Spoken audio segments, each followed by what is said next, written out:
So here we've got question 4 or exercise 4 from lecture 4. And this is the first situation where we consider friction and where we're pretty much going to have to draw a free body diagram around here. The free body diagram has all of the forces drawn on, so stop and think to see if you can think of any forces on your diagram that you haven't included, that you know should be there but you haven't drawn them on. They need to be drawn on your diagram. I'll draw my free body diagram over this diagram itself. Our body that we're looking at is usually represented by a rectangle or a square. Later, if you were looking at moments about a point, you would look at the center of mass, but we're not looking at that very often in physics in stage 1, so we can just work on the body as if it's not going to rotate on us. The first force that, let's go back a step. We're looking at something that is moving at constant speed. Okay. If it's got a constant speed, then according to Newton's first law, or it's the backwards part of Newton's first law, a body will remain at rest or with a constant velocity if all the forces on it are balanced. So because this has got a constant speed, what you're immediately going to think of is that equals balanced forces.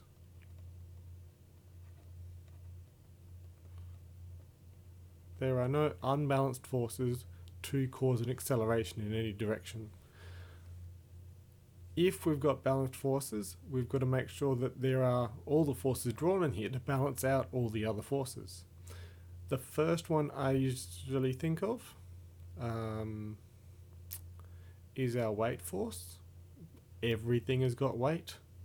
So draw that going downwards, and that is your force due to weight, which is your mass times your acceleration, and we can calculate that out in a minute. Whenever anything is pushing against the surface, there is always a normal force that is provided by the surface, and if that normal force is not equal to the force that's pushing down on it, then that would be an unbalanced situation, and the thing that was pushing on that surface would go through the surface. It would accelerate in the direction through the surface. So our normal force is being applied here. I'll just put that off to the side so we can see it. That's our normal force. And then we've got which is not a force. I'll talk about our velocity, because we'll need that in a minute. Our velocity is going in the direction the sled is being pushed in this example. This person is providing a force so that our sled moves. A force, which you might say is Fa, the force which is applied. Otherwise you could have Fp, the force of something being pushed, or any subscript that you want to use there. And we now need to think, if we've got a force in this direction and we need balanced forces, what is opposing it? What is stopping it from accelerating in that direction? And that would be our friction force. Okay, our friction force is always opposing our velocity. Okay, it's always in the other direction to velocity, which is why I drew our velocity vector on there, and this is going to be our friction force. Now, because we have 4 vectors on here, the graphical method is harder to do. Okay, the graphical method works great with 3 vectors. As soon as we've got 4 vectors, you have to draw 2 vectors and a resultant, and luckily with 4 vectors you could draw the other 2 vectors and the resultant from the first 2 vectors, and you'll be down to 3 vectors and you'll be able to solve it. But it does get messy very quickly, and the more forces there are, the more vectors there are, the more resultants you have to find, and it just becomes unwieldy. So for all of these questions moving on, I will generally only go through the component method. If we're looking at the component method, what we're going to do is we're going to have our favorite table, or my favorite table, hopefully yours too. And we're going to head down here. Our table has our forces, or our size of forces, size of force. Okay, I'm going to write force on this table because I have written the velocity up there, but that's not what I'm going to consider. I'm only going to consider our forces in this table. Our forces in the x direction, which I haven't defined. That's something I should do right away. My positive x direction is here, and my positive y direction is there. Again, you could define positive y as being downwards, and that's going to change the sign on all of your y component forces. Y.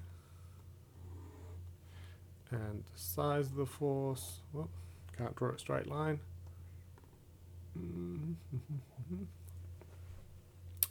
Let's look at,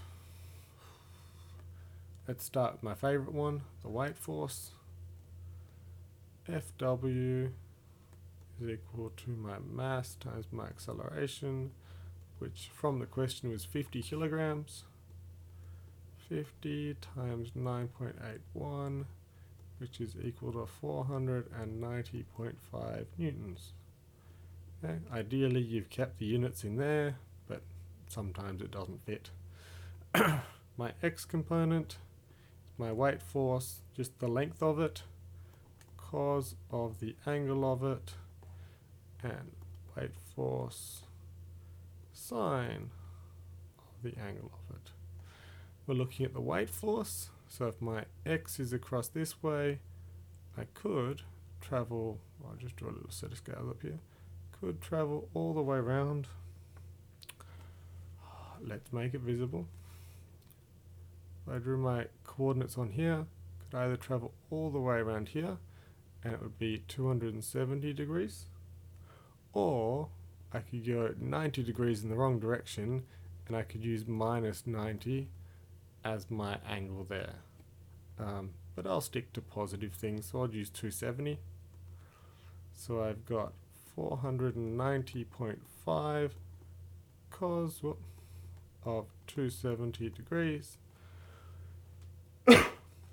which will be the weight force in the x direction is equal to 0. That makes sense. As we saw in the last example, there is no x direction component there.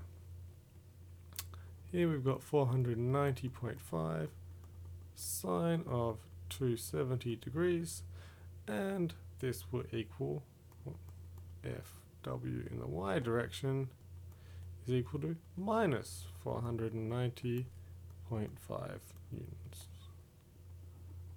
Okay. Oh, let's put that in brackets.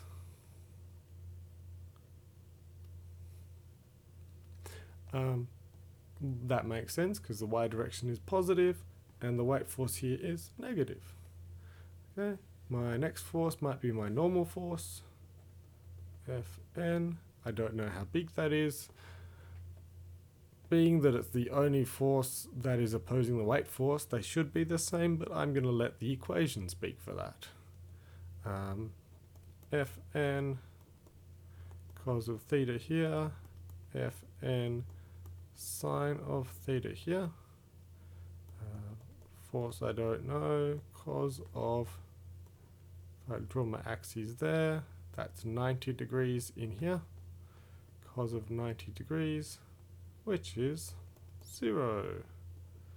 Force N in the x direction is 0 newtons, and Fn sine of 90 degrees, sine of 90 will be 1, so this will just be Fn in the y direction is equal to Fn. Okay, good to know. We could have seen that visually. I will shortcut this table just so it fits on the screen. But what we'll see here, FA in the y direction would have been 0, because if I draw my axes on here, it's at 0 degrees, and that would leave us with sine of 0 in the y-axis, which would be 0, and then FA in the x-axis, because it's cos of 0, it'll be 1, so FA in the x direction is equal to the sine of FA, sorry, equal to FA, and then normally you do all three lines here, but I'm just running out of space. My frictional force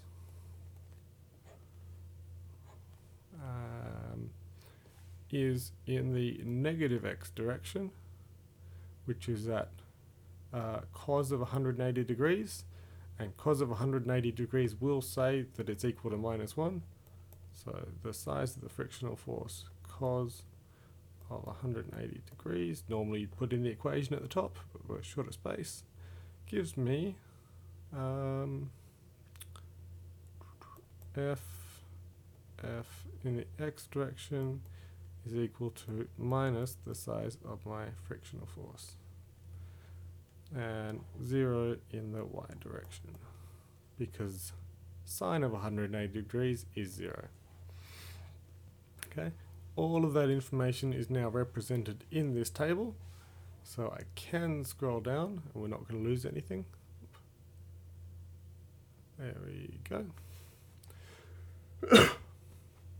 And remember, we are in a constant velocity. Constant velocity. So A equals 0. If A equals 0, then the sum of forces equals equals 0, which is the sum of the forces in the x direction should be 0, and the sum of the forces in the y direction should be 0. Okay, I've written this down differently each time. I expect a statement on here to say why you're going to say that the sum of these should be 0. So this statement, since there's a constant velocity, acceleration is 0, and if acceleration is 0, then the sum of the forces should be 0 either in the x and y direction or altogether. Okay, give me a reason why you're doing things.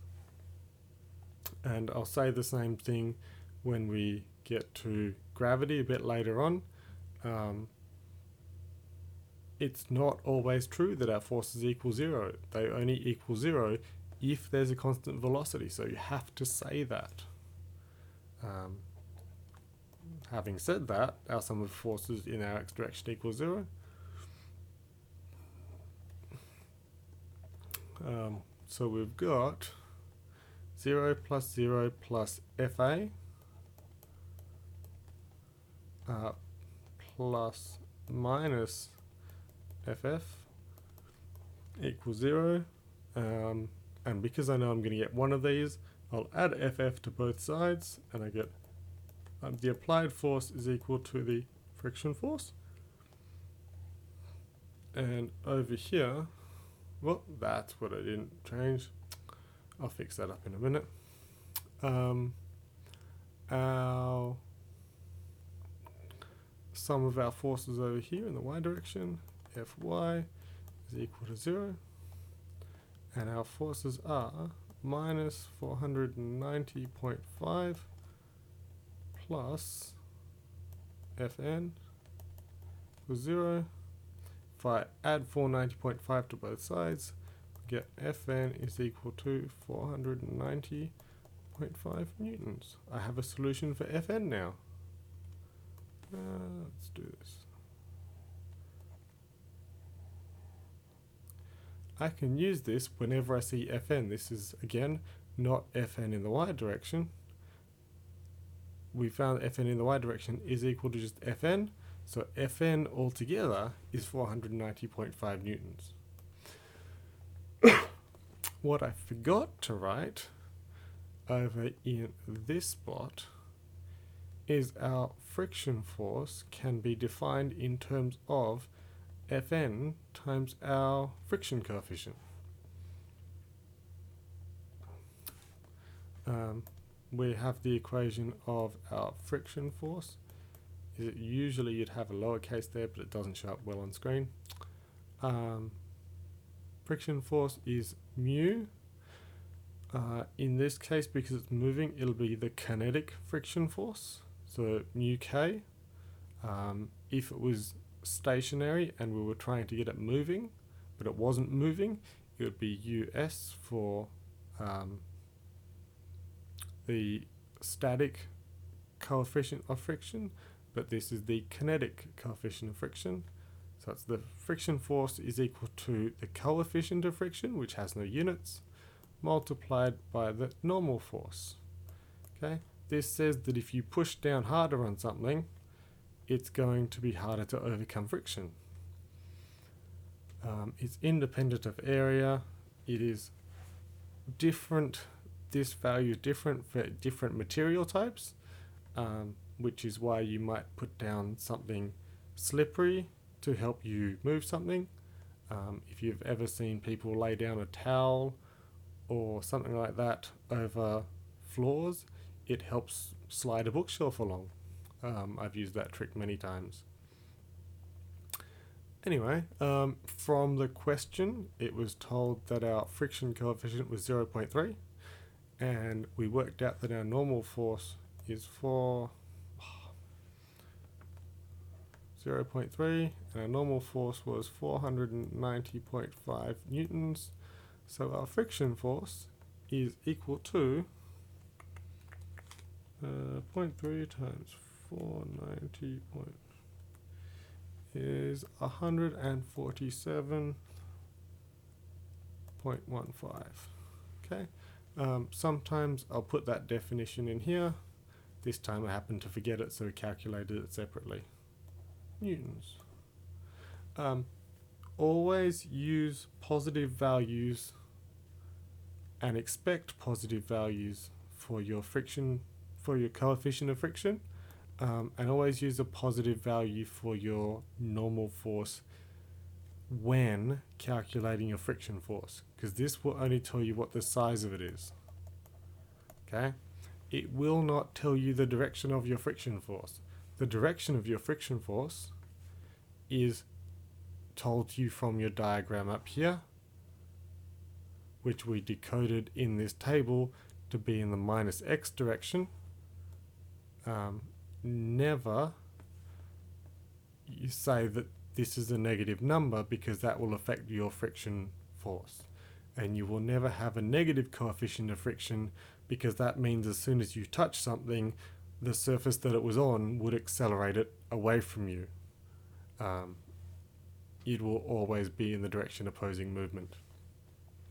So, our friction force was equal to, up here, 147.15 newtons, and that happened to equal our applied force. So FA was equal to, so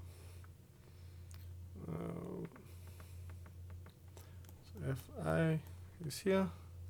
So FA, it was equal to 147.15 newtons. I only put it in brackets because sometimes we'd have half of that or 5 times that or anything like that. And that is our other answer, I believe. Let's just double check with the question. What horizontal force has been applied? This is why we call it the applied force. To a 50 kilo sled on ice to make it move at a constant speed. And our answer would be the applied force is 147.15 newtons. And we could write that in a sentence or just make a short statement.